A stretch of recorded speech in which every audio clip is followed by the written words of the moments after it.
시청자 여러분 안녕하십니까? VOA 뉴스투데이 시작합니다.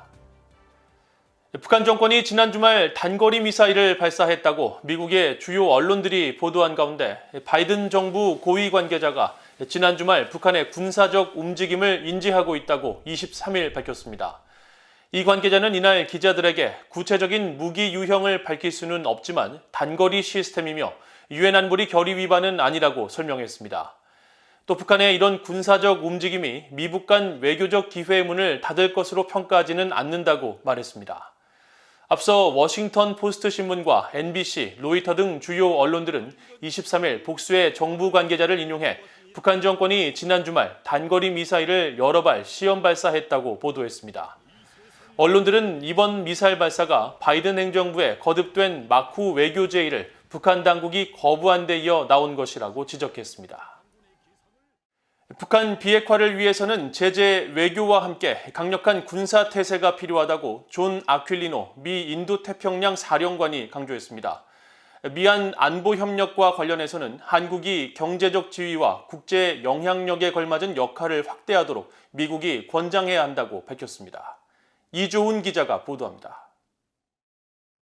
존 아퀼리노 미 인도태평양 사령관 지명자는 23일 상원 군사위원회에 제출한 인준청문회 서면 답변에서 북한의 비핵화를 위해 제재 외교와 더불어 강력한 군사태세가 중요하다고 강조했습니다. 북한을 의미 있는 협상으로 복귀하도록 설득하기 위해선 이 세 가지가 모두 필요하다는 겁니다. 아퀼리노 지명자는 그러면서 미국이 유리한 위치에서 북한에 관여할 수 있도록 영내 전역에 걸친 강력한 군사태세가 필수적이라고 강조했습니다. 대북 억지 태세와 관련해선 현재 한국 내 미군 태세와 주둔은 북한 정권의 공격을 억제하면서 한국에 상호 방어를 제공한다고 밝혔습니다. 또 미국은 미사일 방어 역량을 개선하고 자원을 제공해야 한다며 우리의 공중 정보 감시 정찰 능력은 전구의 다면적 문제들을 지원하고 탐지를 통한 억지를 향상시키는데 충분하지 않다고 지적했습니다. 아퀼리노 지명자는 한반도 긴장을 낮추려는 노력에도 불구하고 군사 충돌 가능성과 연계된 미국의 전략적 군사적 위험과 비용은 막대하다고 밝혔습니다. 북한은 비핵화를 향한 의미 있는 조치를 취하지 않았으며 김정은은 최근 새로운 탱크와 로켓, 미사일을 선보이는 등 계속해서 재래식과 전략적 능력을 모두 진전시키고 있다는 겁니다. 그러면서 정기적인 위험 평가와 더불어 억지가 실패할 경우 미국의 전략적 목표와 미군에 대한 위험을 줄이기 위한 노력을 추구할 것이라며 이런 목표의 중요한 요소로서 유사시 비전투 미국인의 대피작전 계획 작업도 계속할 것이라고 덧붙였습니다. 미한 안보 관계와 관련해선 양국 간 협력이 증대되고 있다면서도 미국은 한국이 가능한 많은 다자간 자리에서 경제적 지위와 영향력에 상응하는 역할 증대를 촉진하도록 하는 게 중요하다고 강조했습니다. 아퀼리노 지명자는 미국, 일본, 인도, 호주의 안보 협의체인 쿼드의 한국 참여와 관련해선 이외에도 다른 협력 방안이 많다고 밝혔습니다. That would have to be discussions with the other three members to determine if they would like to pull those in. If not, there are many other opportunities to generate additional multilateral events with the South Koreans. 아퀼리노 지명자는 또 경색된 한일 관계와 관련해 두 나라 스스로 문제를 해결해야 하지만 이 상황을 악용한 다른 나라들의 미한일 균열 시도가 우려된다고 말했습니다. 하지만 중국 등에 대응해 미국 동맹과 동반국들은 비대칭적 우위에 있다며 동맹 강화와 다자 협력의 중요성을 거듭 강조했습니다. VOA 뉴스 이존입니다. 미국 정부가 북한의 불법 무기 프로그램 등에 대한 해결 의지를 거듭 확인했습니다. 잘리나 포터 국무부 수석 부대변인은 23일 전화로 진행된 정례 브리핑에서 중국의 대북 제재 무용론 주장 등에 대한 VOA의 질문에 직접적인 답변 대신 미국은 북한을 억제하고 북한의 도발이나 무력 사용, 가장 위험한 무기 프로그램에 도달하는 것으로부터 방어하는 것에 중대한 관심이 있다고 답했습니다. 이어 이 같은 관심은 미국인과 영내 동맹, 협력국을 안전하게 지키는 관점에서 나왔다는 점을 분명히 했습니다. 또 다른 국무부 관계자는 23일 VOA에 보낸 이메일 답변에서 토니 블링컨 국무장관이 지난 18일 한국에서 한 발언을 발췌해 강조했습니다. 당시 블링컨 장관은 미한 외교 국방장관 회담이 끝난 뒤 열린 기자회견에서 중국은 북한의 비핵화 추구를 돕는 데 분명한 관심이 있다면서 이는 북한의 핵 문제가 불안정과 위험의 요소이자 미국과 협력국들에 대한 위협이기 때문이라고 말했습니다.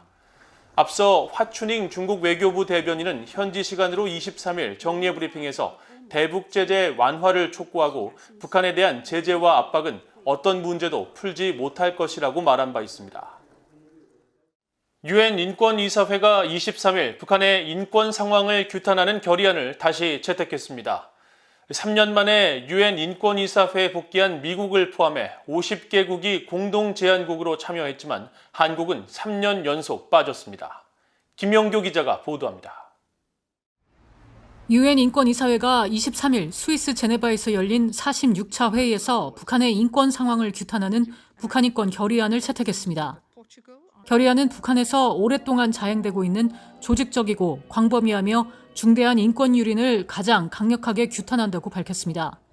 결의안 작성을 주도한 유럽연합을 대표해 발언한 제네바 주재 포르투갈 대표부의 루이 마시에이라 대사는 북한 내 인권 상황에 대해 깊이 우려하고 있다고 밝혔습니다. With ongoing systematic, widespread and gross human rights violations, some of which may amount to crimes against humanity. The draft resolution before us aims to address the most pertinent issues on human rights situations. In the context of the COVID-19 pandemic, the resolution calls on the DPRK to allow access for humanitarian organizations. 마시에이라 대사는 또 북한 정권이 유엔 총회와 유엔 인권이사회의 결의안 권고를 따르지 않는 데 대해 유감을 표시하고 인권 개선 노력을 거듭 촉구했습니다. 북한 인권 결의안은 유엔 인권이사회의 전신인 유엔 인권위원회가 2003년 처음 채택한 이후 거의 해마다 채택하고 있습니다. 특히 2016년부터는 표결 없이 6년 연속 합의 방식으로 채택되고 있는데 유엔 인권 전문가들은 북한 내 인권 상황이 그만큼 심각하다는 국제사회의 우려를 반영하는 것이라고 지적합니다. 올해 북한 인권 결의안은 3년 만에 유엔 인권이사에 복귀한 미국 등 50개국이 공동 제안국으로 참여했지만 한국은 3년 연속 참여하지 않았습니다. 북한 당국은 그러나 이날 회의에서 결의안이 정치적 모략의 산물로 전면 배격한다는 과거의 주장을 되풀이했습니다. As a document of political scheme, which has nothing to do with the genuine promotion and protection of human rights, like other previous resolutions forcibly adopted in the past. 올해 북한 인권 결의안은 특히 북한 인권 문제를 국제 문제의 우선순위로 둘 것과 책임 규명을 위한 국제형사재판소 회부, 추가 제재 등 적절한 조치를 취하라는 유엔 총회 권고 내용을 환영한다고 밝혔습니다. 그러면서 북한 당국의 심각한 인권 상황의 개선을 위해 국제사회와 협력할 것을 거듭 촉구했습니다. VOA 뉴스 김현교입니다.